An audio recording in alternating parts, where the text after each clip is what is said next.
I guess we could say we're in the middle of a Fabrengen.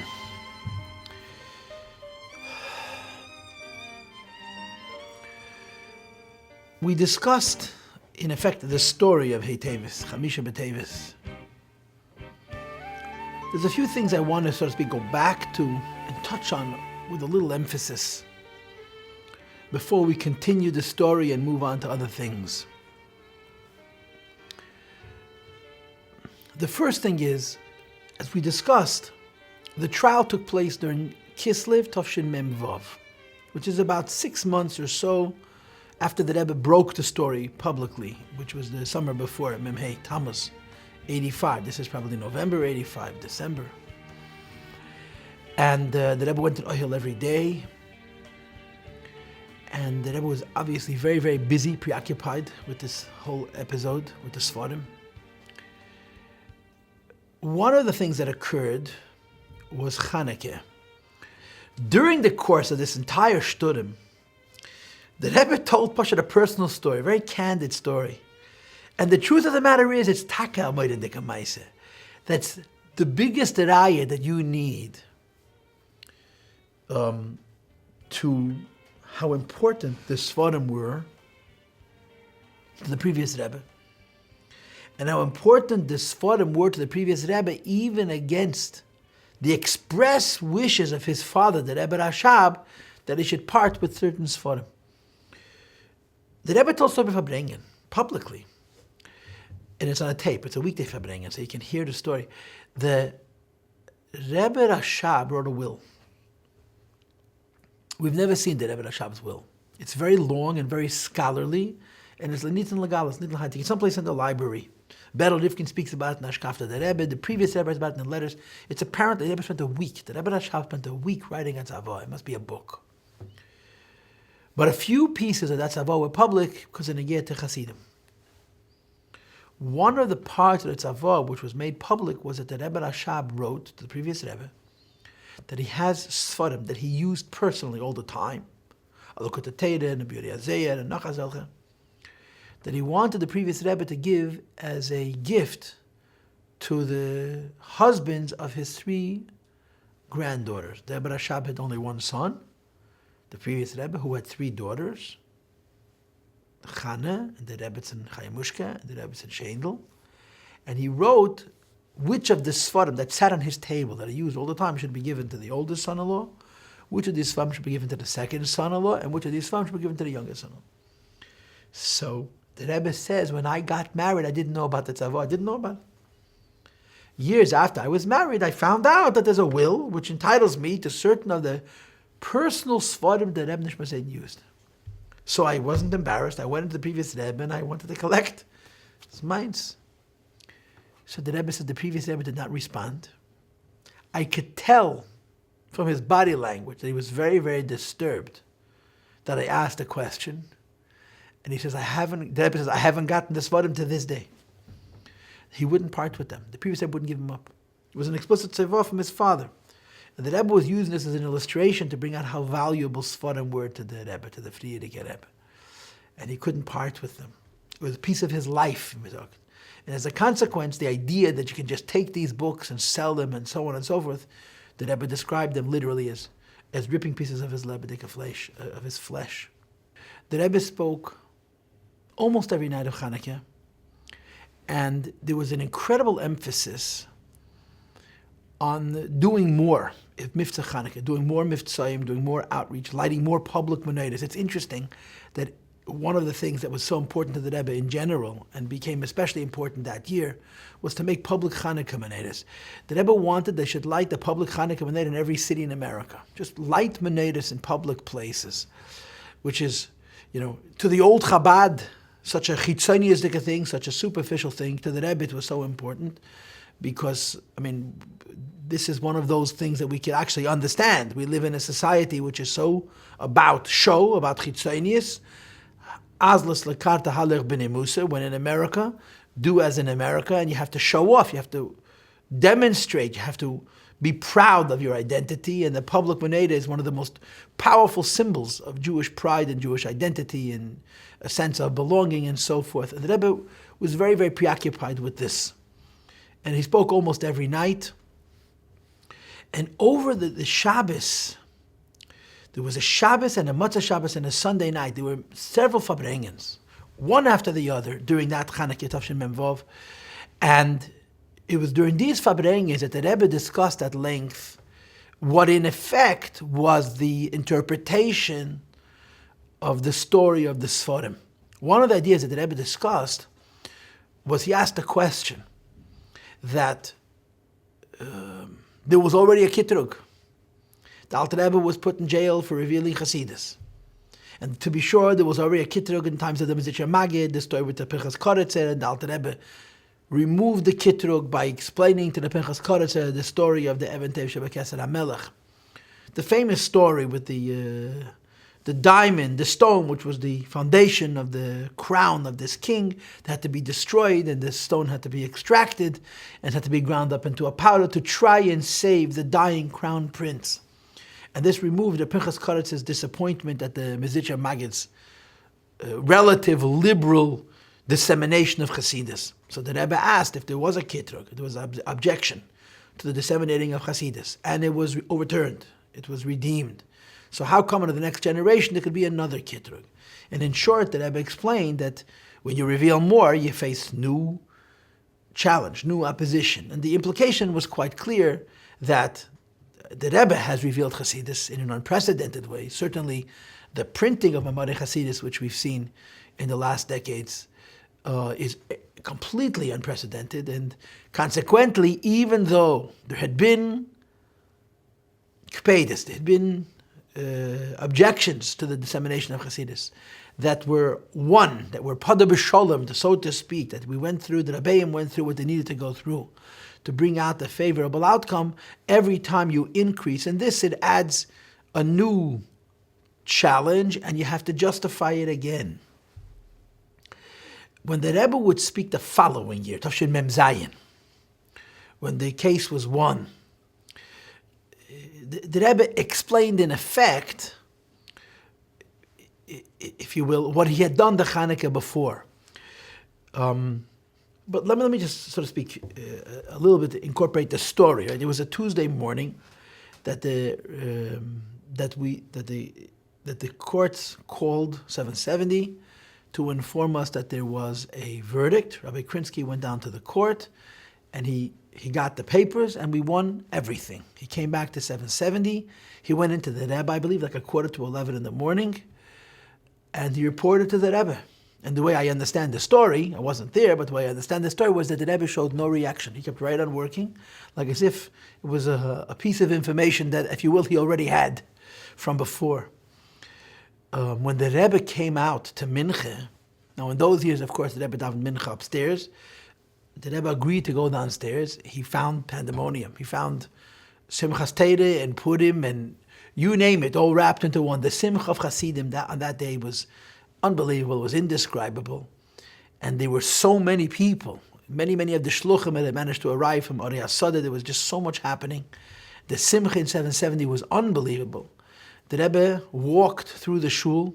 He went to his place, and he davened mincha and showed no indications of overt simcha, other than that during Chazaras Hashatz, the Rebbe asked for a chumash, and after mincha, the Rebbe spoke a sikha.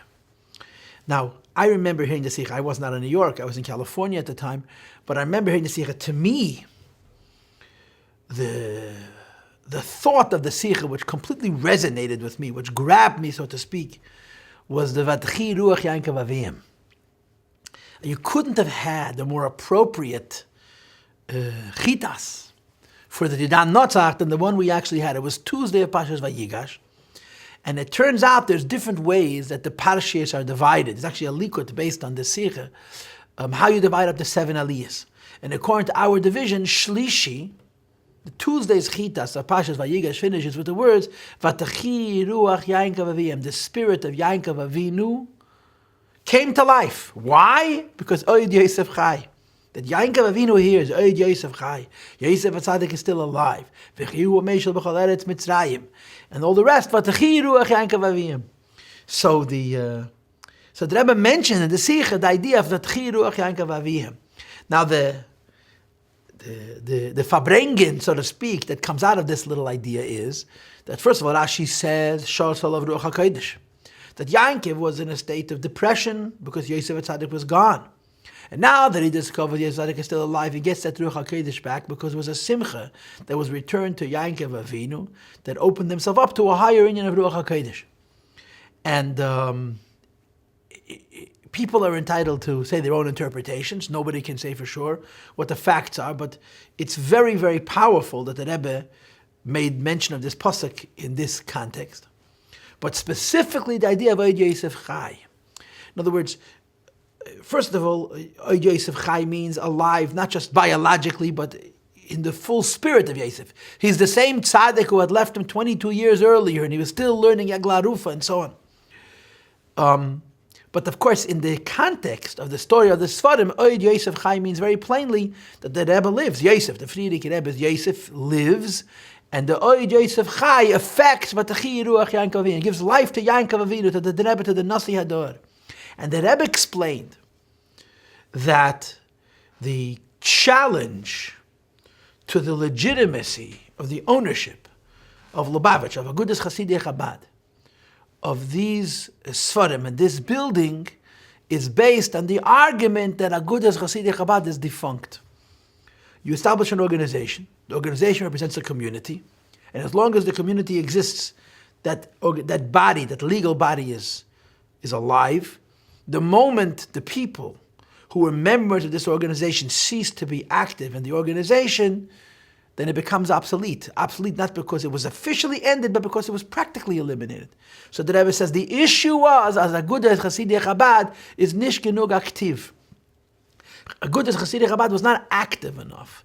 And that therefore the answer to the objection that came from the other side, and as the Rebbe indicated quite clearly, he didn't see his opposition as being this person or the other person, but rather that Milmaila, from on high, there was an objection to the way the Rebbe was revealing Hasidus and so on. Because apparently the complaint is that there's a lack of activity on the part of Agudas Chassidim Chabad, which means each one of us. So the Rebbe says the answer is to do more. And this is very, very similar to the idea that the Rebbe had said the Chanukah before. It was exactly a year after the trial. The trial took place in Kislev Tafshin Mem Vav. The verdict was the beginning of Teves Tafshin Mem Zayin. And the Rebbe explained then also this idea that when there is a challenge to the manifesting of Hasidus, and the revealing of Hasidus, and the giving of Hasidus, the answer is to do more. Not to say, maybe I should hesitate, maybe I shouldn't do it. In other words, if you're revealing Hasidus, and Milmaila there's a criticism, you should see it as an indication that you should stop. To the contrary, the solution is to do even more and prove that Agudas Chassidim Chabad is very active and very alive, and then the Kitra goes away by itself. And I want to mention that one of the many ideas that the Rebbe had spoken, that Kislev in Memvav, Chanukah Memvav, was a very interesting sikha, where the Rebbe discussed the visit that took place between the Alter Rebbe and the Heilige Magid and the Baal Shem Tov, while he was in prison. Of course, it's a famous story that when Alter Rebbe was sitting in jail, he was visited by the Heilige Magid and the Heilige Baal Shem Tov, who of course had passed away decades before. And we know that the Rebbe Rashab, the Friedrich Rebbe, once visited that cell in Petropavlovsk, in the fortress where Alter Rebbe was being held. And when he came back to Lubavitch, the Rebbe Rashab asked him if there's enough room for 3 men to stand, indicating that the Mezritcher Magid and the Baal Shem Tov, when they came to the Alter Rebbe in the prison, they were in a guf gashmi, they were physically present. And of course, we all know the story that the Alter Rebbe asked them, "Why am I in jail?" And they told the Alter Rebbe, "You're in jail because you're spreading too much Hasidus." So the Alter Rebbe said to them, "So when I go out, I'll stop." And they said, "No, now that you started, if and when you're released from prison, you should do even more," which is of course what happened. So the Rebbe asked the Kasha. We know that when a person passes away, they're beisim chafshi. They have no shaychas to Torah mitzvahs. So how could the Alter Rebbe consult the Heilige Magid and the Baal Shem Tov many, many, many years after they passed away that they should paskin, they should make a determination about how he should act in the physical world? And the Rebbe answered, because since they came to him in a physical body, they were at that moment physically alive and therefore qualified to paskin and halacha. Very, very interesting thought that the Rebbe mentioned in the scheme of the story of the Sfarim, and it's meaningful and significant in itself. But this is what happened. Hey, Teves, Mem Zayin. The Besura arrived that there was a Didan Natzach, and it was a resounding Didan Natzach. We won completely everything. The house and the Sfarim, there was no compromise. And Chassidim celebrated for a week, from Tuesday till Monday. Mamish a week. In the middle, you had Asar Teves. In the middle, you had Shabbos. But the celebration, in all of the necessary and appropriate and halachic ways, went on for a week. And it was, the Rebbe referred to it later on as Shivas Yemei HaMishta. It was a party. Mamish at Fabrach, Tag and Nacht. It was singing and dancing and celebrating. Now, during this week, Chassidim verbringt day and night in 770. But from the Rebbe's perspective, there were things going on. One of the very interesting things that happened in conjunction was, I told you Hey Teves was Tuesday. I believe Thursday, Zayin Teves, the Rebbe said that this is an Eis Ratzon. It's a special time, it's an opportunity, it's a special Zman Sgula. And the Rebbe said people should write Pedyonis to Friedrich and Rebbe, to the Tzion, to the Oil. And they should say the whole truth, says the Rebbe. They should not at all worry that the information is going to get into the hands of the wrong person, said the Rebbe, because I won't even read them myself. I will simply take them and deposit them in the oil of the Rebbe, the Friedrich Rebbe. And the Rebbe says it's a special time, it's an opportune time, it's an Eis Ratzon, it's a skula, and you can get from the Eibishter all kinds of incredible brachas. And of course, we all wrote letters and sent them to New York with bakoshes. But what happened was, this phenomena that the Rebbe had announced that this is a special time went beyond the borders of Lubavitch. And the whole Jewish world heard about this. That the Rebbe said this is an Eis Ratzon. He is not even going to read the notes himself. He's simply going to bring them and deposit them at the Tzidin of the Friedrich Rebbe. And the Rebbe says, don't waste the opportunity. And I think at one day the Rebbe went to the oil with more than one car. There were so many papers. So it didn't fit in the car. 2 cars pushed to carry the bags and bags of requests that people sent from all over the world. It was an Eis Ratzon that people took advantage of. It was also a very big Kiddush Lubavitch. It was a big covet.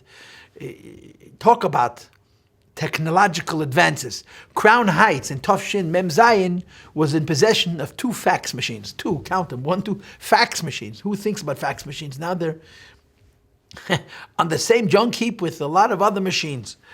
And but then it was a brand new invention, a fax machine. And they were running day and night, and you have to have ink and paper. I mean, I don't know how these machines work. And people were sending faxes from all over the world. And the Rebbe went to the oil with bags. The Rebbe used to have these big, massive bags full of these pedyonis, and they were placed on the oil. And a lot of the requests that people made during these Eis Ratzon were fulfilled, and in many cases, shalei al pi teva, in an unnatural way. So in other words, it was a dynamic week. It was very exciting. It was full of incredible simcha. But in addition to the simcha and the sichas that the Rebbe spoke, there was also this very significant aspect that the Rebbe had said that this is a very, very special time. People should take advantage of it, and those who did saw the brachas that came from it. The end of the story is that Monday night, the Rebbe spoke a sicha, Yud Beis Teves, a week later. And in that sicha, the Rebbe actually quoted the source of the phrase Didan Notzach, right? The whole story of the Sfarim, the books, can be summarized in the 2 words Didan Notzach. Now, to be sure, people are not aware of this, but the expression Didan Notzach is not new. You have it in Teira Shalom. I think even the Alter Rebbe, there's a quote from the Alter Rebbe who said once, Didan Notzach, of course in the Sichos. But Didan Notzach is not a phrase that the Rebbe himself introduced. It's a phrase that was used by the Rebbe and by the Nesiim in earlier generations as well. I think the Rebbe Rashab's expression was Sof kol sof et zayin didan notzach. It's not a new expression. The Rebbe, so to speak, re-engaged the expression didan notzach because it became necessary under the circumstances. But the expression didan notzach didn't start with the story of the Sfarim. It was an old idea, an old part of Torah that the Rebbe, so to speak, brought out and underscored. And And on this occasion, the Rebbe told a whole long story from a medrash about the Don Natzach. And one of the aspects of the story was that there's a point in simply screaming Didan Notzach, simply celebrating and being positive about the idea of Didan Notzach has a favorable effect on the Didan Notzach itself. Didan Notzach means that we should be victorious. But in that same sikha, which was quite long, the Rebbe pulled the reins on Lubavitch in a way which was quite extraordinary. In other words, he shifted us from a mode of total celebration into a refocus on avodah and proactivity that's proper and orderly and down to earth, so to speak, in a very abrupt and a very powerful way, in a very effective way.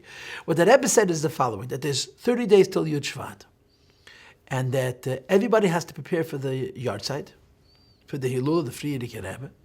And the way he wants people to prepare for the yahrzeit, they have to sit down and learn, Nigle and Chassidus, and everybody, Bochrim as well as Balabatim, this is yeshiva bachim with those lay people, need to be tested by their mashpiyim and by their Rosh Yeshiva in Nigle and in Chassidus. And that the Rebbe wants the marks.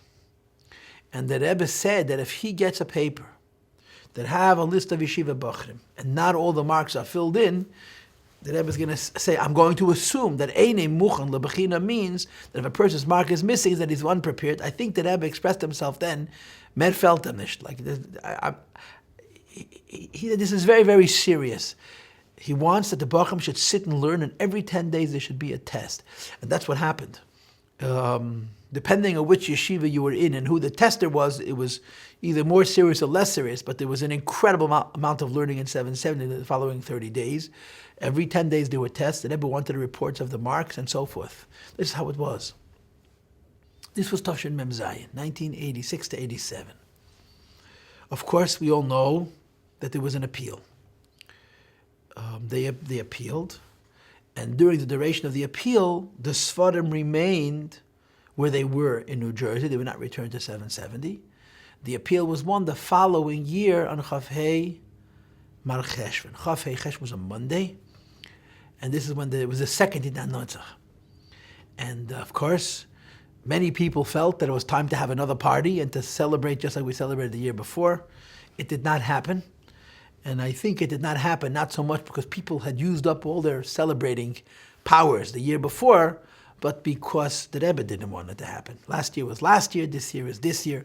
There was a comment made by the Rebbe in conjunction with something very similar to this, that the luchos harishenis nitnu berash nishtabru. The first luchos were given with a great tumult, and they broke. The second luchos were given very quietly, and they're the ones that were preserved, the ones that we have. And the Rebbe indicated that there's a basis for being quiet about it, as opposed to making a tumult.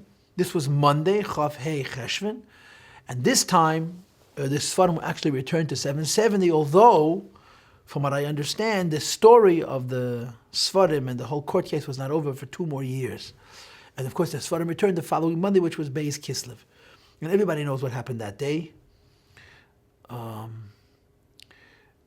The Rebbe came out of 770 to go to the Oihel, and he saw people waiting for him, and he got really upset.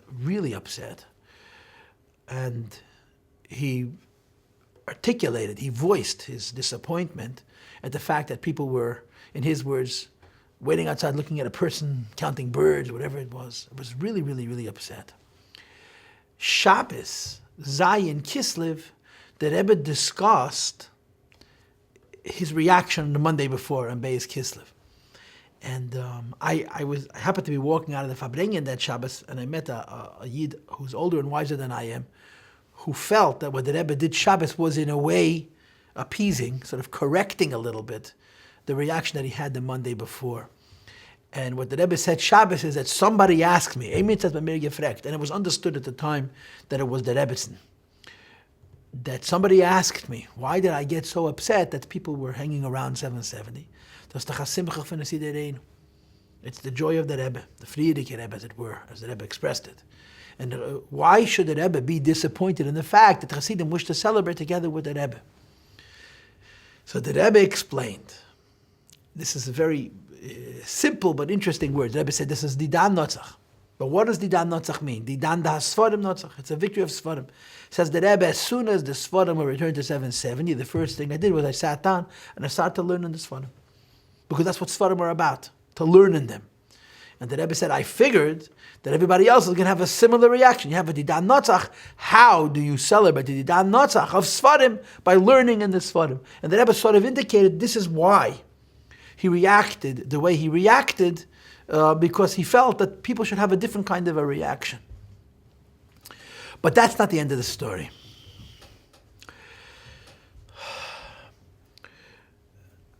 I've mentioned a number of times that this story is not a simple story. It's a very painful story. Certainly to the Rebbe and the Rebbetzin, there was nothing fun about it. It wasn't a fun struggle. When the Alter Rebbe struggled with Misnagdim, that wasn't either fun. When the Rebbe Friedrich Rebbe struggled with the descendants of Chassidim, that wasn't either fun. But this was a struggle on the people closest to the Rebbe and the Rebbetzin, and it caused them incredible, incredible pain. The Rebbe and the Rebbetzin did what they needed to do because it was the right thing to do. It was the right thing to do, lamailo lamata, for the holiest of reasons and for the most practical of reasons and for all the reasons in between. But they certainly didn't delight in it. They certainly did not enjoy this kind of confrontation, this public discussion about these very, very painful and personal things. The Rebbe had actually indicated, when there was the original Didan Notzach in Mem Zayin in 85, 86 or 87, that he didn't want people to look back, look forward. The case was won, it's over. I think the Rebbe said people shouldn't collect and read the minutes of the trial. People shouldn't even waste their time reading the judge's verdict. The Rebbe felt it was also bittul teira, ad kedei kach. The consequence of this was that the following year, less than a year later, was the second Didan Notzach. The Sfarim were returned to 770 in the beginning of Kislev, which is a month prior to what would have been the first anniversary of Teves. And it got closer to the first Teves. After the Didan Notzach, they became what amounted to a division amongst Chassidim. And it's the kind of division that's very, very predictable. There were the young and there were the old. The Bachrim wanted to make a party. Rosh Chodesh Kislev, Chassidim celebrate the Rebbe's health. Chamisha B'Teves, Teves, we're going to celebrate the Didan Notzach of the Sfarim. Some of the wiser, more thoughtful, more deliberate Eltei Chassidim knew how the Rebbe felt about the episode, and that the Rebbe had indicated that he didn't want people to be preoccupied with the details of the case, but simply to celebrate the Sfarim by learning in the Sfarim and so forth. We're very hesitant to encourage this kind of a celebration. And there's a lot of details to the story, but one of the details to the story is that, and again, I wasn't in New York, I had this incredible mazel that anything that had to do with the Sfarim I missed. I was pushed away. But this is the story that's told, is that the Bachrim hung up a sign before Shabbos, Vayigash Tovshin Memches, 1988, to celebrate Teves. So the Gabayim took it down. So the Bachrim hung it up. It was a whole game, tug of war. The end of it was that the Bachrim literally waited till Shabbos started, and the sign was up, and it was stuck on the wall. The Rebbe, the next day, at the Fabringen of Vayigash Tovshin Memches, begins the Fabringen with the idea that it says on the wall that today is a Yom Tov. It's my boy at Teves, Chamisha B'Teves. And the Rebbe officially made a Yom Tov. This is very important for people to understand. The Rebbe officially made Chamisha B'Teves, Teves into a Yom Tov. Not in Mem Zayin, but the following year in Mem Ches. In fact, the Rebbe mentioned in that Sikha, the Gemara, that the Gemara says, Lashona Acheres Kavum, that in the story of Chanukah, when we had the victory of Chanukah, when we defeated the Syrian Greeks, and we went into the Beis HaMikdash and found the jug of oil, and it burnt pure and kosher for 8 days until they were able to retrieve new oil, the Chazal made Chanukah Yom Tov the following Chanukah, a whole year later. So the Rebbe said the same is true here, Lashona Acheres Kavum, the holiday of Teves was announced, the Teves Tavshin Memches. So it's not some kind of a Yom Tov that Chassidim make. You know how Chassidim are. We have Yom Tovs a dime a dozen. There's a dozen. Didan Notzach alone. Chassidim have a Yom Tov, any little thing that happens by the Rebbe is by Chassidim a big shturim. Naturally, obviously. Teves is not a Yom Tov of Chassidim. Teves is a Yom Tov of the Rebbe. which puts it into a special category and deserves a special appreciation, a special emphasis. If I may say so, and God should forgive me if I'm wrong, Rosh Chodesh Kislev, which is a very big Yom Tov by Chassidim, we celebrate the Rebbe's health, is a holiday declared by Chassidim. Hey Teves is a holiday declared by the Rebbe. What is the difference between a holiday declared by Chassidim and a holiday declared by a Rebbe? Obviously, we don't know. I don't know. But I still want to share this thought with you, and I'll tell you the Vayla Geshmaka Baise. It's an interesting story, and I'm telling the story for two reasons, because it's a good story to tell, and also because it brings out the point that Rebbe Avram Parish was a very, very big chassid, an incredible mukusher. He was a bemis achsidische yid, and he had an incredible story with the previous Rebbe, that his daughter wrote to him. He was in New York, his children were in Israel, it's the middle of the war. His daughter wrote him that she's dating a certain bacher, she's going to meet a certain boy. So he went into the Frierdiker Rebbe and told the Rebbe that he got a letter from his daughter that she's meeting such and such a bacher. And the Rebbe got very excited because the Rebbe knew the bacher, and the Rebbe tells him he's a wonderful boy and so on. Then he gets a letter from his daughter that the shidduch didn't happen. And he was very disappointed because the Rebbe had said such wonderful things. A year later, his daughter writes him again that she's meeting the bacher a second time, and they in fact get engaged, get married.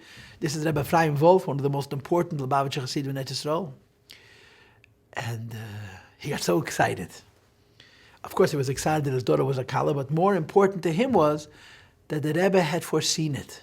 That although the shidduch was temporarily delayed, it all worked out in the end. So he went into the previous Rebbe all excited to tell the previous Rebbe, the moifis of the previous Rebbe. And the Frierdiker Rebbe told him the following: Rebbe Avraham, meine Ravort geht nicht verfallen, nicht la Mailo, nicht la Mata.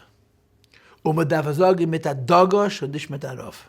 Which means in English, Rebbe Avraham, when I say something, it's never wasted, not down here on this world nor on the higher worlds. And it needs to be said with emphasis as opposed to being said softly. When the Rebbe declares a Yom Tiv, the declaration of this Yom Tiv is not only Lamato, but it's also Lamaila. It's not only on earth, it's also in heaven. Chassidim make a Yom Tiv, it celebrates an event. A Rebbe makes a Yom Tiv, it's revealing an Eid Elokiyah. It's a godly light which is brought into the world. And I'm going to give you an example. The Rebbe writes about Yitas Kislev. Yitas Kislev is a Yom Tov made by the Alter Rebbe. And the Alter Rebbe himself predicted that Yitas Kislev would be celebrated until Mashiach comes. There was no need to take extra steps to keep this holiday viable. And the Rebbe showed that in hundreds of years before the Alter Rebbe was born, the date Yitas Kislev was singled out. That in the Shalos Tshuvas Min HaShamayim, which was probably written 800 years ago, 700 years ago, Rabbi Yankov de Orleans has a whole book. It's a small book, but a whole sefer of responsa from heaven. Shalos Tshuvas Min HaShamayim, questions that he asked from the heavens, and he got answers.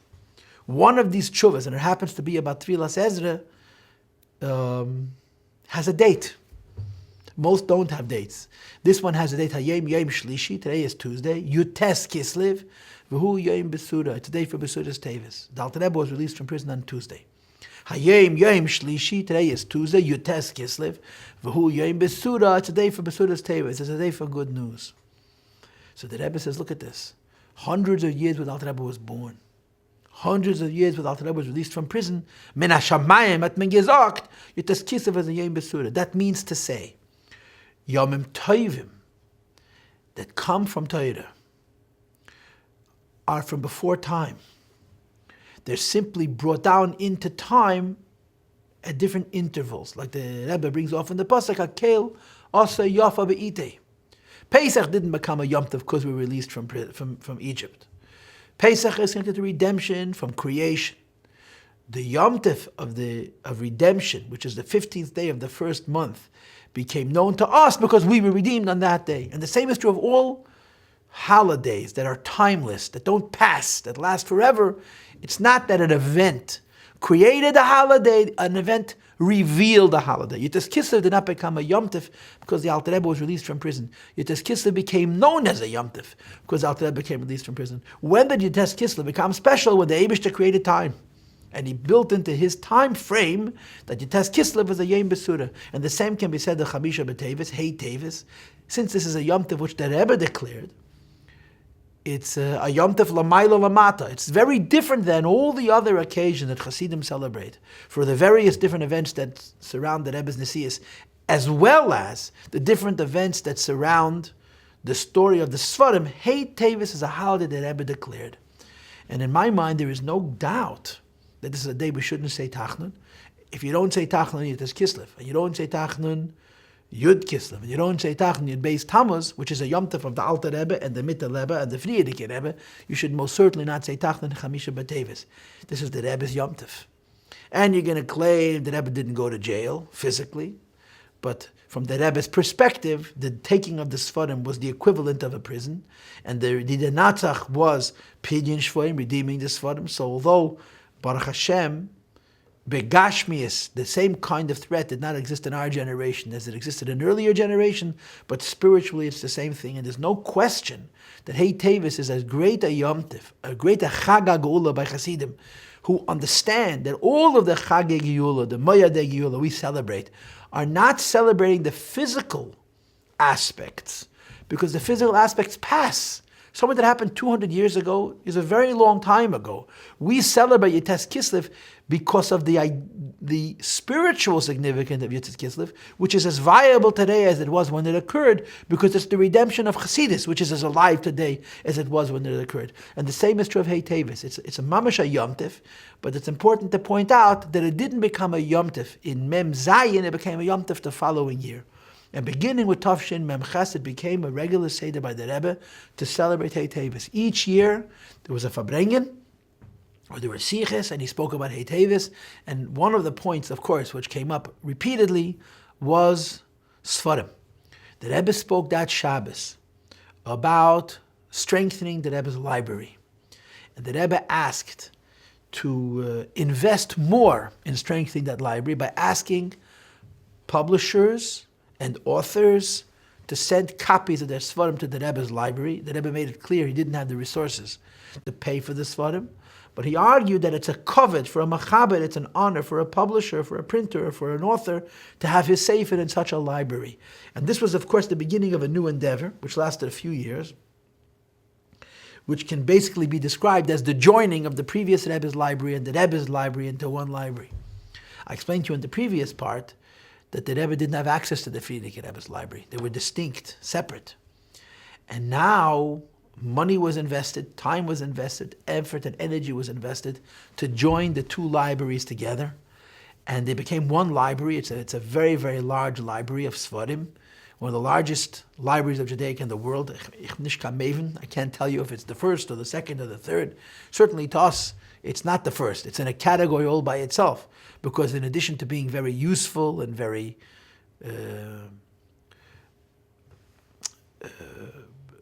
big, with an incredible variety of different types of Sfarim connecting to Yiddishkeit and to Yidden, it's also holy. And holy is a different thing. It's the library of the Rebbe, it's the library of the Frierdiker Rebbe. It became one large library. They joined at that point the building of 770 with the Rebbe's library, both under the ground and on top of the ground. And this also added to the celebration of Hey Teves and the Sfarim and so forth. And the Rebbe at that point encouraged time, effort, and money being put in to finally make the Rebbe's library what the Rebbe's library should be and what the Rebbe's library is. Every year, Hey Teves, there was a Sicha. The Rebbe spoke about Sfarim, and the Rebbe talked about buying Sfarim and Hey Teves. Part of the minhagim of Hey Teves, that you should try and buy a sefer, and so forth. In Tavshin Nun Beis, if I'm not wrong, Hey Teves was Thursday. I believe in Nun Beis Vayigash was Zayin Teves, but I could be wrong.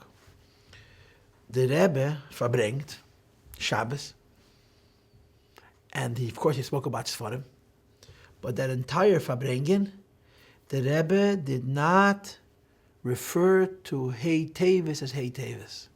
He referred to it as Chamisha B'Teves. It's Shabbos. I can't tell you to get the tape, but I was there, and I remember it distinctly. In fact, I remember during the Fabrengen, we discussed amongst ourselves how the Rebbe had changed the name, because the Rebbe must have said Chamisha B'Teves half a dozen times during the Fabrengen, maybe even more. But it was very, very clear that the Rebbe was adapting a new form. Until that point, Tafshin Mem Zayin, Mem Ches, Mem Tes, Nun and Alf, the Rebbe referred to it as Hey Teves. On this particular occasion, the Rebbe made it into Chamisha B'Teves. So I'm not afraid to say this because I know that people don't take me that seriously. But nevertheless, L'cha'oira, it seems to me at least, we should really be calling it Chamisha B'Teves and not Hey Teves, because this is the name that Rebbe gave it in the most recent Fabrengen associated with Chamisha B'Teves that the Rebbe had with Chassidim until this date, until this point. Now, there's a lot to take from the story and a lot to be discussed, a lot to Fabreng about, if you will. Certainly, one of the things which is very important for us to Fabreng about is the idea of Sfarim, having Sfarim, buying Sfarim, and if we're in a position to support the Rebbe's library. The Rebbe is very, very into Bayis Molei Sfarim. When the Rebbe made the Mivtzayim, one of the 10 Mivtzayim is a house of holy books, Bayis Molei Sfarim. It's a strange, what does Bayis Molei Sfarim mean? And specifically, every time that Rebbe spoke of Bayis Molei Sfarim, would also add the words Yavna v'chachameha. The Rebbe wants people to support Sfarim and to support Talmidei Chachamim, to support Torah. And to the Rebbe, it's a big deal that in a Chassidish house there should be a lot of Sfarim. The Rebbe said that just like in every home you have the decorations that define the home, in a Chassidish home, you walk into a Chassidish house, what defines the home? The Sfarim. And in the more recent years, the Rebbe spoke specifically about not only having a lot of Sfarim, and that the Sfarim should be the beauty of the home, the decoration, the thing that strikes you when you come at a Yiddish home is the Sfarim, but that the Rebbe said that the bookcases should be built into the walls, which makes them part and parcel of the house. So it's not just you have a house and you have bookcases and you have Sfarim, but that the house itself is a sacred house because the Sfarim are sitting in shelves which are literally a part of the structure of the house itself. All of these ideas came in conjunction with the Sfarim. So certainly there is this priority when it comes to Chamisha B'Teves about buying Sfarim and having Sfarim. In other words, there are people who feel, when I was growing up, we used to collect pennies to buy another Sefer from Nerkes, from Kahos. Now, Baruch Hashem, there's so many Sfarim from Kahos, and the Sfarim are so expensive. A lot of people, I don't think Bachrim ever lose interest in buying Sfarim, but, once upon a time, if you were Lubavitcher, a new Sefer came out from Kahos, you had to have it. From what I understand, it's not true anymore. I guess part of the reason is because there's simply so many Sfarim and it costs so much money, and they also take up space on shelves, which we don't have. And of course, today you don't need books anymore, all you need is a computer. But to the Rebbe, it was important that people should buy books, should have Sfarim. And if you can ask yourself, why do I have to have a whole set of my Morim and Alter Rebbe? I don't even know how to open them.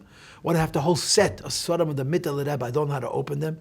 And the answer is, this is what a Jewish home looks like. A Yiddish home is full of Sfarim. Even Sfarim you're not going to use. A Yid's definition, or in terms of how he lives, what is his decoration? What beautifies his home? Sfarim. And this is an idea that the Rebbe spoke many times, but also specifically in conjunction with Chamisha B'Teves, with the Pashas HaSfarim. Now I want to share some thoughts.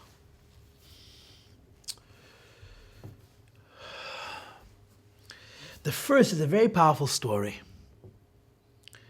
And I believe that it's an early version of the Rebbe's argument about the Sfarim story. The Rebbe Rashab, the fifth Lubavitcher Rebbe, had a close friend. They were really close friends, whose name was Rabbi Yossi Paltiel, the Paltiel of Rabbi Yossi Paltiel. He was older than the Rebbe Rashab, and I think he passed away quite a bit before him. But when they were young, in other words, before the Rebbe Rashab became Rebbe, during B'chaim Ches B'Almadeinu, the Rebbe Marash, they were Chaverim. So the Paltiel Rav, Rabbi Yossi Paltiel, was no ordinary man. If he was a Chavrusa of the Rebbe Nishmaseidins, albeit before he was Rebbe, this was no common person. There's actually letters, a letter from the Rebbe Rashab to Rabbi Yankiv Mordechai telling him what kind of Maimorim his father, the Rebbe Marash, was saying in Lubavitch at the time. They were close. There's a lot of details to their relationship. The Mordechai Paltiel, in Hayom Yom, you have the word where the Rebbe Rashab said to somebody, just like you have to know your Chassidim, you have to know your Milas. It was to this Rabbi Mordechai Paltiel. It was a very big Chassid. He was really a great Chassid and a great God and a great Ovid. He was a Balbechi. He cried at the drop of a hat. He was an emotional man. Now, there are a few events that the previous Rebbe describes from his childhood and his early adulthood that were very, very emotional. There's the wedding of Musya, of the Rebbe Friedekebe's aunt. There is the Rebbe Friedekebe's own chasana. And I think there's a third event also that happened sometime in the Nuns, which was a very, very emotional event. Very emotional event, very exciting time.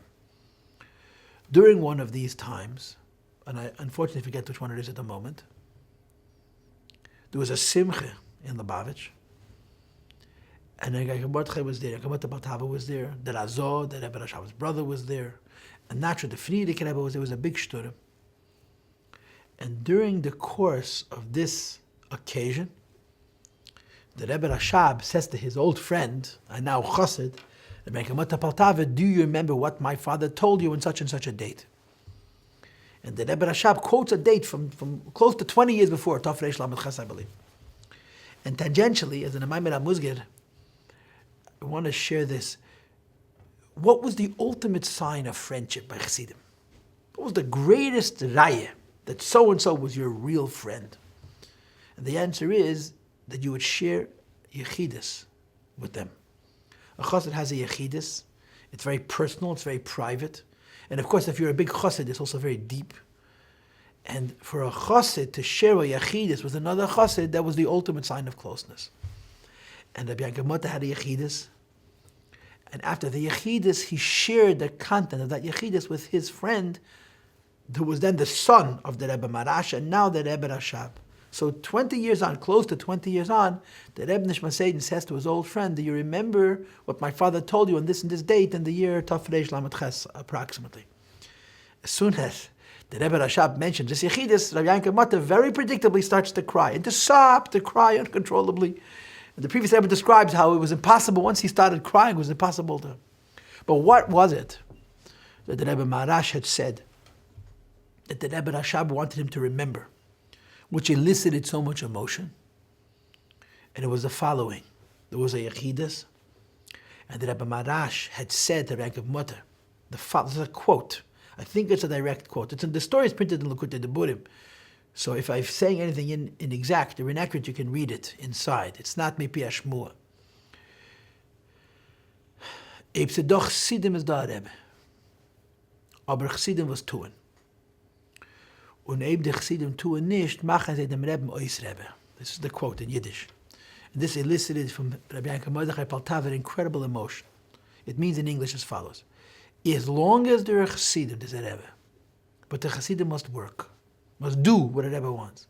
If the Chassidim fail to do what the Rebbe wishes, they de-Rebbe the Rebbe. They make the Rebbe cease to be Rebbe. Incredibly powerful words. And there's a lot of subtext, a lot of additional, beyond the obvious, intent in these words. One of the intent is, as long as there's Chassidim, there's a Rebbe, means that a physical separation, a physical hell of a hesed, the fact that you don't see the physical presence of a particular person, when you're dealing with a tzaddik, the Alter Rebbe says in Tanya that the life of a tzaddik was never his biology. It was always Emunas Hashem and Avas Hashem and Yiras Hashem. And more particularly, we're dealing with a Rebbe, Nosi B'Yisrael. As long as there are Chassidim, there's a Rebbe. So long as people go in the ways of the Rebbe lives in this world, in and through the Chassidim who are going in his ways. Like the Alter Rebbe writes in Tanya in letter 27, the Gersa Kedesh Chav Zayin. So the Rebbe Marash says, if there's Chassidim, there's a Rebbe. But the Chassidim have to understand that being a Chassid means to work, to do what the Rebbe wishes, and to do it b'atzlacha in the real world. The Rebbe lives in and through his Chassidim. And if Chas v'Sholem, there is a deficiency in the Chassidim going in the ways of the Rebbe, there becomes a deficiency in the Rebbe's Rebbeship. And I'll tell you several powerful stories to corroborate this, to support this. One story happened probably in the Lamed, in the early 70s, Mistame. It's printed in Shemen Tzas Mechaverecha from Shalber Volpe. That there was a Yid named Harab Avram Sefer. Harab Avram Sefer was the uncle of the Chassam Sefer, and he was a God. He knew everything. he had a very interesting relationship with the Rebbe. Apparently it was a personal relationship. And he had an open door. He wanted to come talk to the Rebbe in learning. And he told the Rebbe that he can't come in the middle of the night when the Rebbe was available. So the Rebbe said, come when you can. And he would go into the Rebbe even during the day and schmooze. Rabbi Volpe in his book writes that when he was a bocher in 770, he remembers the Rebbe walking out of his room to Mincha, arm in arm with Rabbi Avram Sefer. And as he walked through the hall, he turned to the bocher, and he happened to be standing there, and told him, I'm also his chassid. You're also chassid, I'm his chassid too. Anyway, he brought the Rebbe a pamphlet or a publication that was very difficult to read. They found a ksav from the Chassam Sofer himself, which was meant to be a Pirush on Shas, a Pirush on the Gemara, which the Chassam Sofer didn't really write. The Chassam Sofer wrote Pirush on Chumash and Chuvas and so forth. But what he did was he made cross-references, which means if you look in the various other Svarim of the Chassam Sofer, you can collect and organize a Pirush on Shas. And you have to figure out from these notes what he means. The problem is that the Chassam Sofer wrote these notes not on the printed Sfarim of the Chassam Sofer, but on the manuscript. In other words, if you have all the Sfarim of the Chassam Sofer, and you have this note, which references all the other places where he talks, for example, about Masechta Baba Kama, you would have to figure out what he means, because he's not using the form of the printed Sfarim, but of the manuscripts which he had before the Sfarim were printed. So Rabbi Avram Sefer, who was a descendant of the Chassam Sofer, sat and tried to decipher what each reference is a reference to, and he did only a fraction. He wasn't able to do them all. He came in to see the Rebbe. The Rebbe picked this little note up, whatever it was, a note or a pamphlet, and immediately started to tell him what each reference was. And he was completely blown away. You know, that the Rebbe knows Shas and Yerushalmi and Rishonim, but that the Rebbe should know the Sfarim of the Chassam Sofer better than the Chassam Sofer's descendant, who was himself a God. And he was just so floored. He said to the Rebbe, he says, how could you know so much? How is it possible for you to have such an incredible mind that you know more about the Sfarim of Ma'izeda than I myself do? And the Rebbe said to him, Ich hab a zeifel keach before the Chassidim gib mir. Or the Rebbe said, from the Chassidim. I may not be quoting the quote precisely, but the spirit of the quote is the Rebbe says, I get this keach from Chassidim. There's more Chassidim. And greater Chassidim, the Rebbe becomes a greater Rebbe. And the Rebbe indicated that in that episode. Fast forward a few years. Rabbi Yankel Hecht, Rabbi J.J. Hecht, all of us, Shalom Zachin Levracha, once told the story publicly. I heard it from him. I think I heard it from him more than once, but I certainly heard it from him once. That during the MEMS, during the 80s, when the Rebbe had a lot of opposition, and it was painful, he said to the Rebbe, Rabbi Hecht, who once told us that he had told the Rebbe about something, that I am not the Rebbe's chassid, I'm the Rebbe's son. And the Rebbe sort of accepted that from him. I heard that myself from Rabbi Hecht, that he told the Rebbe about a certain issue. A chassid doesn't talk this way to a Rebbe, but a son talks this way to a father, and the Rebbe was makabel from him. So he said that I told the Rebbe that the fact that the Rebbe has so much snagdus is not something that I'm going to lose sleep over. Because he said, if the Rebbe wants, he can be mevatel all of the opposition. If the Rebbe wants, there won't be any opponents. And if the Rebbe allows there to be an opposition, that's the Rebbe's choice, and I don't have to eat my heart out that the Rebbe is allowing himself to have menagdim. And the Rebbe said to him very seriously, I have the power that I have comes from my Chassidim. Which is interesting, because everybody understands the Ein Arech. How do we come into the sphere of the Rebbe? A Rebbe is a Rebbe, a Godel, a Tzaddik, and a Kodesh, and Eved Elikim, and all the rest. Nevertheless, there is something above all of those other things, which is like it says in the Maimer, Sheish Meis Elef Ragli Ha'om Asher Anoichi B'Kirbe. Moshe Rabbeinu, as great as Moshe Rabbeinu is in his own milas, achieves the level of Anoichi because of Ha'om Asher Anoichi B'Kirbe, his relationship with people like ourselves. You know, for Ana Filen Kute de Burim, a flamfire dekavot. Mamash a flamfire dekavot. I think Rabbi Isaac Homler said it, but the previous Rebbe quotes it. That Adam Rishon was not a Rebbe.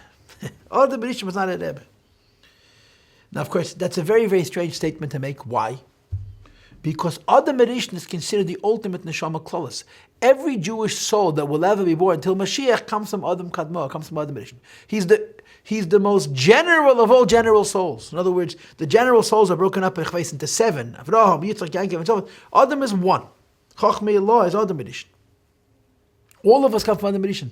So what does it mean that he wasn't that Rebbe? It means Pashat, he didn't have Chassidim. Adam Rishon's neshama included every neshama that ever exists, but they were not Berev Am. He didn't have a lot of feet, a lot of simple Pashta Prasta mention whom he Rebbe, shepherded. All the neshamas were included in him. And Rabbi Isaac said that Raya, that Adam Rishon was not a Rebbe, because had he been a Rebbe, he would not be able to do an Aveda.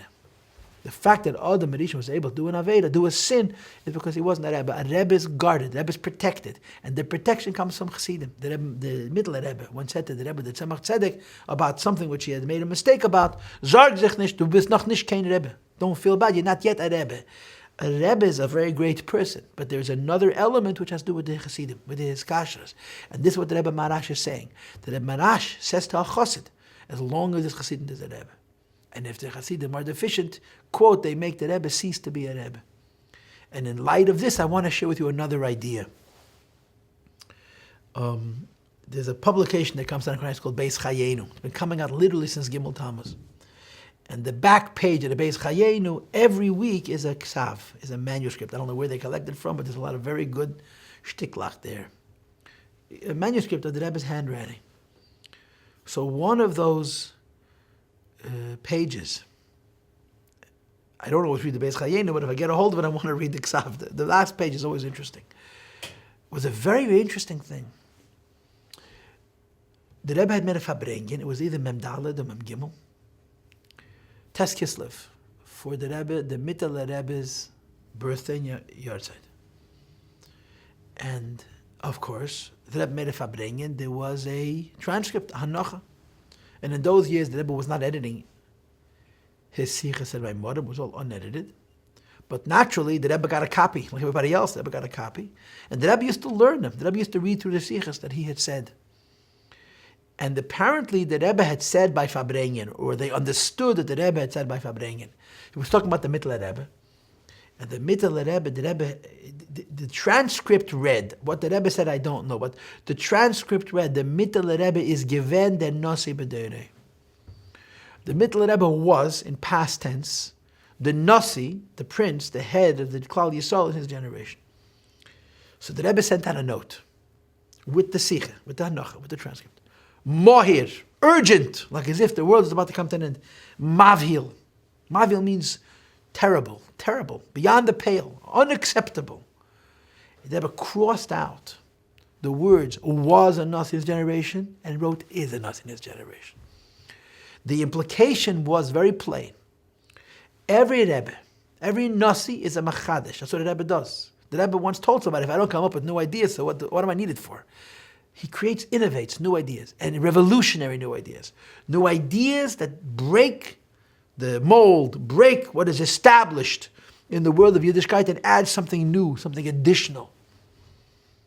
And in those things, that this Rebbe was Pesach HaSatziner, broke the mold, and introduced to Klal Yisrael a new dimension, whatever that dimension is, they are the Rebbe Ad Save Kol Adeiros. Forever. In other words, when you connect to an Indian that was a chiddush of the Mittel Rebbe, it's not the Mittel Rebbe was the Rebbe so many years ago, you're connected to the Mittel Rebbe now as well. Now, of course, that's disturbing to Chassidim. Correctly, it's disturbing to Chassidim because we have only one Rebbe. So the Rebbe once spoke about this in the Fabreng. In Tes Kislev Tafshin Rav, the Rebbe said that every Rebbe after is Mamala Makim Avesa fills the place that the Rebbe came before. And as a result, it's not the Mittel Rebbe per se, but the Mittel Rebbe as it's in the Nasi of our generation, the Rebbe. But the point is that a Rebbe gives a koyach for new Giloyim, new ideas, new methods of serving the Eibishter. Any Jew, any time, any place, under any conditions, who follows the Rebbe, the Heros, or the Nasi is drawing koyches from that Rebbe, that Nasi. And this is what the Rebbe Marash was saying. And that's the story of Teves. That's the story of Chamisha B'Teves. It's a story that says, Oid Yosef Chai. As long as there's Chassidim who go in the ways of the Rebbe lives in those Chassidim. And of course, There's the mysticism of this, and then there's also the practical dimension of it. The practical dimension is tzibur lebatel, communities don't die, and the mystical dimension is bepashtus. A Rebbe's Metzias is a ruchnius dika Metzias always, and that ruchnius Metzias does not have any limitations of time and space.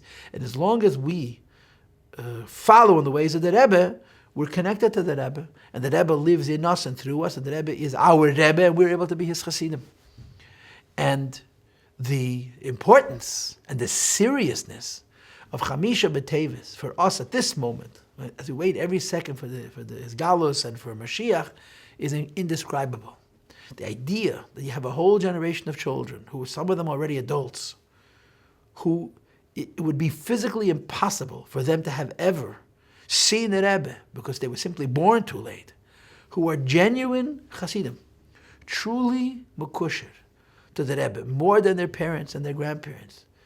Because a Rebbe is a koyach elaki, it's a godly strength that transcends time and space, and all of us know you could have spent your whole life in 770 and come away with nothing. You could have spent 5 minutes in 770 and you have your life transformed. And we see, in fact, a generation of kids growing up who are genuinely Mekusher to the Rebbe, who have a sense of what the Rebbe wants and what the Rebbe stands for, and the emes and the Mesiras Nefesh that the Rebbe is, and the Rebbe lives in them and through them, and so on and so forth. And we as people have to appreciate this truth. The truth is that when we do what the Rebbe wants, the Rebbe lives in us. The more we do what the Rebbe wants, the more alive the Rebbe is. And to be very blunt, the more alive the Rebbe is in us, the more living we are. And the less alive the Rebbe is in us, the less living we are. This is not something you have to read about in the book, or bring a raya from a Zoyer or from a Tanya. We know this Pashat from my own personal experience. The only real life of a Yid, Seif kol Seif, is Yiddishkeit. It's Chassidus, it's our relationship with the Rebbe. And I want to finish with one final thought.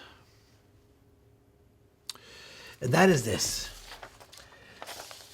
During the Parshas HaSfarim,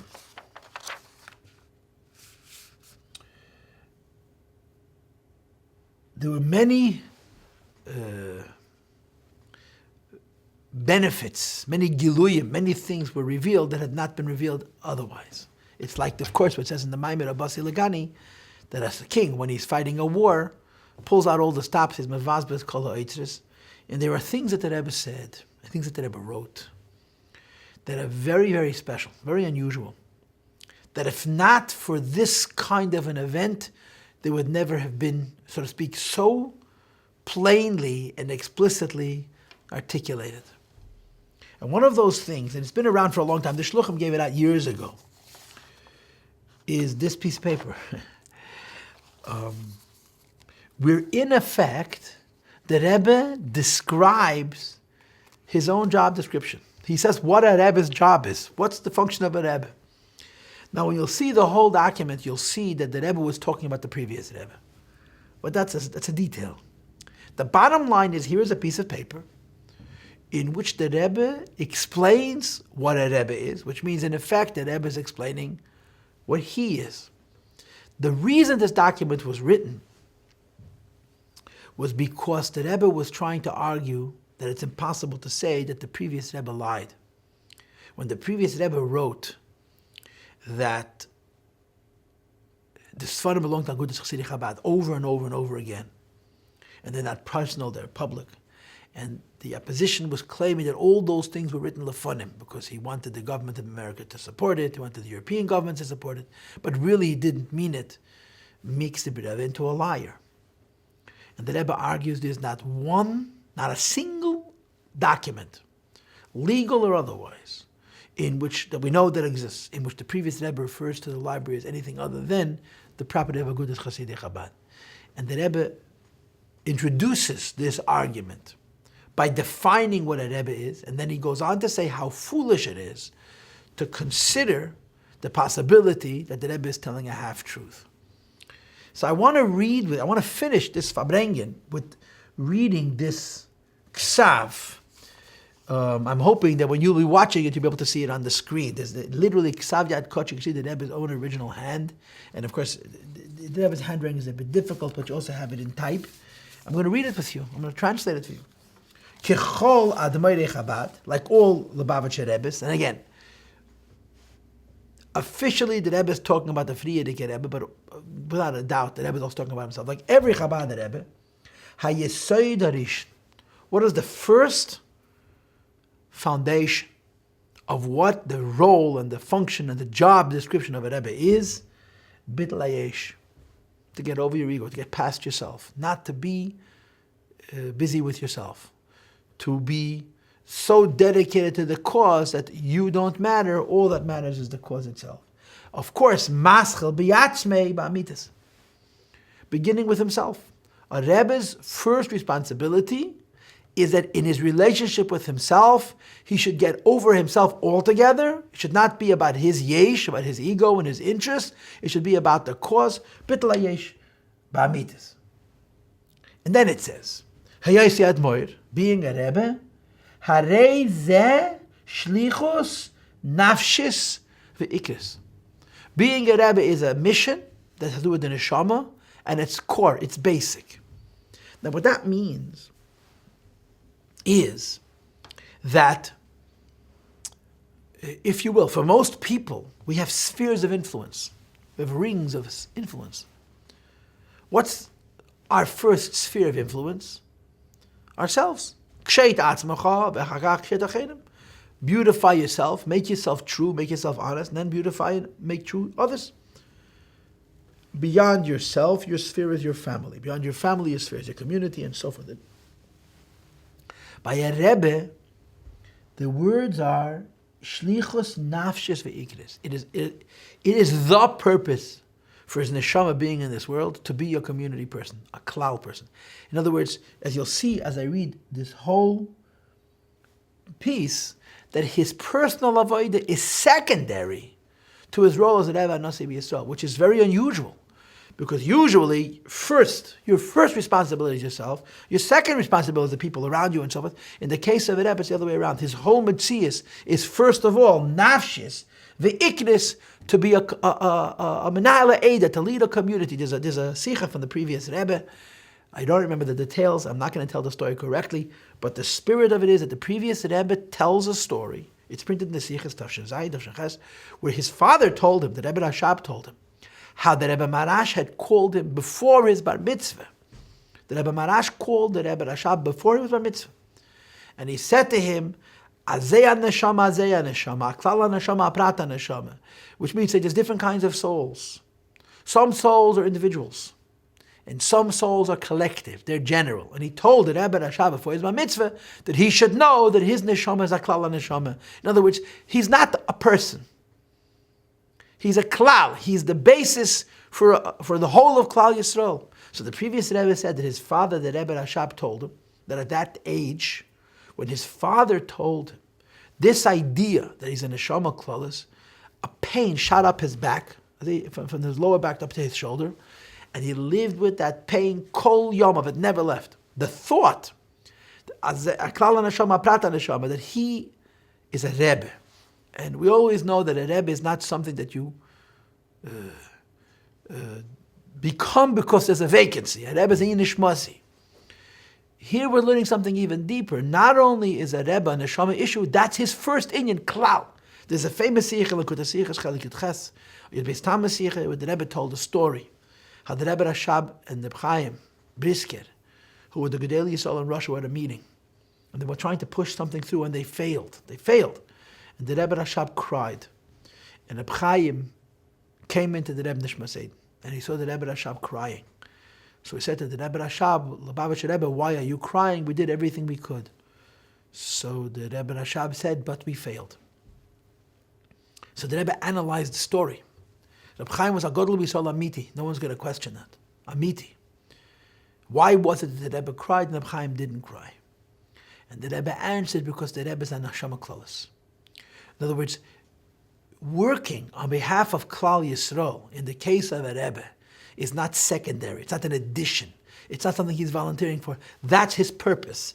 In the words of the Rebbe, shlichus nafshis ve'ikris. It's their essence. A Rebbe would not exist if there was not an Eda. If there's no community, there wouldn't be a Neshama Klaus. And it continues, L'nahalam u'le'edadam to lead and to encourage, b'teiru mitzvahs, b'chlal, in being frum, learning Torah and doing mitzvahs, parenthesis, maschil, be'emunas Hashem, beginning with faith, and of course I don't have to tell you, the whole chiddush of Chassidus is that you have to preserve the neshama, you have to preserve the emunah, first and above all else. And then it says, Shmiras HaShulchan Aruch, in addition to the strengthening of emunah, Pasha being frum and keeping the Shulchan Aruch v'chulu and so forth, end the parenthesis. So a Rebbe's nafshi v'ikir purpose is to lead, and then he says, Ulahareisam dugma chaya bazeh. The Rebbe himself should be a living example of this. And then it says in parenthesis, Ad kedei mesiras nefesh b'peil. That the idea that a Rebbe shows an example of what it means to be a Yid, as a Yid is supposed to be, with emunah and with shmiras the Shulchan Aruch, is till the extent of mesiras nefesh b'peil. This is what the Rebbe writes. And I'll tell you a couple of stories. One I pushed and read today. There's a sefer called Eitzer Chassidim. And in it is a story from Reb Zalman Gerari. It could be that's in his biography, but I forgot. But I read it here. That he needed to go through a medical procedure. And this medical procedure was complicated in halacha because it may have violated certain things that you're not supposed to do according to halacha. It's a complicated situation. If he wouldn't go through the medical procedure, it would be very difficult for him. He was incredibly frum. Rabbi Zalman Gerari was incredibly frum. And he decided that he's not doing it. In other words, he'll suffer, but he doesn't want to violate this particular halacha, din or mitzvah. And he told it to the Rebbe, that he's planning to not go through this procedure, even though the doctors are prescribing it for him. So the Rebbe said to him, "Das nicht von the drei Averes for the Shetz Harig Val Yaver." This is not the kind of thing about which it's written you have to die for. You have to lose your life for this. So Rebbe Zalman Gerari says to the Rebbe, he said, I heard from the Rebbe Tzachaya Mushke that there's many things that the Rebbe did, biz mesiras nefesh b'peil, that were not from the three Avedas. For example, that when the Rebbe lived in Germany and in France, his care about Chol of Yisrael was till mesiras nefesh. So Reb Zalman Gerari tells the Rebbe, it's such an interesting thing, he tells the Rebbe, I heard from the Rebbe Tzachaya Mushka that the Rebbe was also Mesa Nefesh for Inyanim other than the three Avedas, to the point of Mesiras Nefesh B'Poel. So the Rebbe became very serious, and the Rebbe told him, you don't have to do it. Yeah. In other words, the Rebbe accepted this suggestion that the Rebbe said, he said to the Rebbe, I have from the Rebbetzin, that the Rebbe was Moshe Nefesh B'Peil for many things, which are not in the three Avedas, so I want to do Mesiras Nefesh also. And he never suffered from that illness again. The Rebbe told him, you want to be Mesiras Nefesh? Go ahead. This is a very interesting story. Go ahead, be Mesiras Nefesh. Now another story. I first read the story in the Sefer Shem and Sas Mechaberecha from Harav Shalom Ber Volpe, but then I heard the story personally from Harav Tzvi Greenwald, soll gesund sein. The story happened with him, that when he was very young, he worked in the yeshiva, I think Rabbi Yosef Sefer, the Preshburger Rav, the Rav of Preshburg. He was living in Yerushalayim, and he built a yeshiva, and Rabbi Greenwald worked in his yeshiva for a couple of years. And the Preshburger Rav told him the following story. There's a lot of details, but this is the punchline. That he met with the Rebbe Rashab. He was a young man. The Rebbe Rashab was older. And there's a lot of details about their meetings, about the yeshiva in Preshburg, the yeshiva in Lubavitch, and so on. Which are also interesting, but that's for a different time. During one of their meetings, the Rebbe Sinshter Sarah, the Rebbe Rashab's wife, approached him. And he was a young man, but the Rebbe had derecheretz for him. And she said to him, my husband has terrible toothaches. Terrible toothaches. And the Gemara says there's no pain like the pain of a toothache. And he refuses to be seen by a dentist. Please discuss with him the halachic permissibility of doing what you have to do to take care of your teeth. He said, I was very uncomfortable telling the Rebbe, Rashab, halacha, but the Rebbe said the man is suffering terrible pain. So when they had their meeting, at the end of the meeting, he apologized to the Rebbe Rashab. And he says, I'm in Mitzvah V'Eser. The Rebbe asked, so as a Rav, I'm saying to the Rebbe that in today's day and age, you're talking now almost 100 years ago, maybe more, everybody fills teeth. The biggest Rabbonim, and the Rebbe gave him a whole hesber that if the food can be put into your mouth and it's not hard enough to be yatzei ledesbein, there's no shaila from kosher, and treif, milchiks, fleishiks, chometz, pesach, and so on. And he tried to impress upon the Rebbe that it's reasonable to have a dentist fix his teeth, he shouldn't suffer. So the Rebbe Rashab told him like this: imagine you shecht chicken, and there's a shaila on the chicken. And then God forbid you eat from this chicken. So you had one occasion that you did an avla. He says, but now imagine that every single time you put a morsel of food in your mouth, there's a chashusha de chashusha. This is how Rabbi Greenwald quoted the Preshburgerov's accent. A chashusha de chashusha, a possibility of a possibility, Rachman al-San of Hepech HaKashas. And the Rebbe Nishma says to him, imagine every single morsel of food you put in your mouth as long as you live, you're having a chashusha de chashusha, a possibility of a possibility of nishkein kosher, and he tells him, das tut mer veid v'yede tzeivetig. This is more painful than any kind of toothache. So he says to Rabbi Greenwald, he says, the Rebbe is telling me the stories that my knees are pounded together. He says, I understood what it means in Yiras Shamayim. A Rebbe's the pain that Rebbe was in is unimaginable. But the idea that a remote possibility that could be a shaila of Hepech HaKosher is more painful than a toothache, it absolutely blew him away. And it's an example of what it means, what the Rebbe writes here, Ad Kedei Mesiras Nefesh B'Poel. This doesn't only mean Mesiras Nefesh in Rosh Hashanah. It means a Mesiras Nefesh in every mitzvah. Everything has to be done l'chatchila to the point of Mesiras Nefesh. And then it goes on, Upshita, and certainly, Lishleil, to completely not allow Kol Pa'ula, any act, Sheyuchlu Lites, Lefarsham, that could possibly be misinterpreted, Lehepech, to the contrary. In other words, a Rebbe's role as a Rebbe, which is for him, Nafshis Ve'ikris, is that he should be a leader to his Chassidim, to Klal Yisrael, by being a dogma chaya til Mesiras Nefesh, and certainly not do anything which can be interpreted in the wrong way. So the Rebbe goes on to say,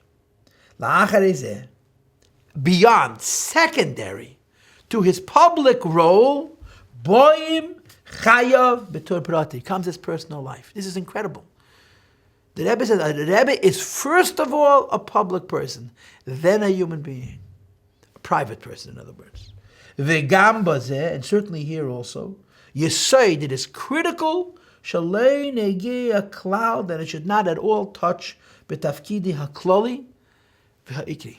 It shouldn't touch his general role, which is his primary role. In other words, to the extent that a Rebbe has a private life, a personal life, and a personal life means a personal avoida, a personal relationship with the Eibishter, that's secondary and is not allowed to at all compromise his first responsibility, which is a public responsibility, which is the idea that a human being should define himself and saying, I'm first yours, and then myself, then I belong to me, is quite remarkable. And this is what the Rebbe describes the Frierdiker Rebbe as, and certainly the Rebbe is talking about himself as well. And in the next paragraph, the Rebbe goes on to argue that the thought that the previous Rebbe would tell a lie or a half-truth to protect the personal interest is ludicrous, and the Rebbe writes, it's Chilul Hashem Achi Gadol. So in conclusion, let us draw from this day, above all else, Lebedigkeit, life and joy.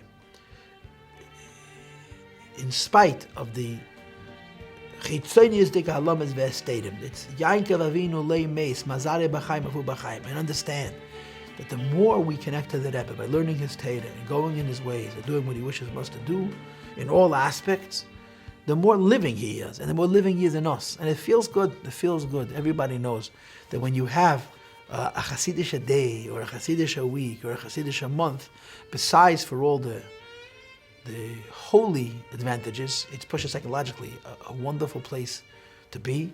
and take it from a yad. We should see the Rebbe. There should be the Huba Chaim, even to the Nefesh Bahamis, and to the Yitzhahara, and to the Satan, and to the Malach HaMavis, and whatever other names he has.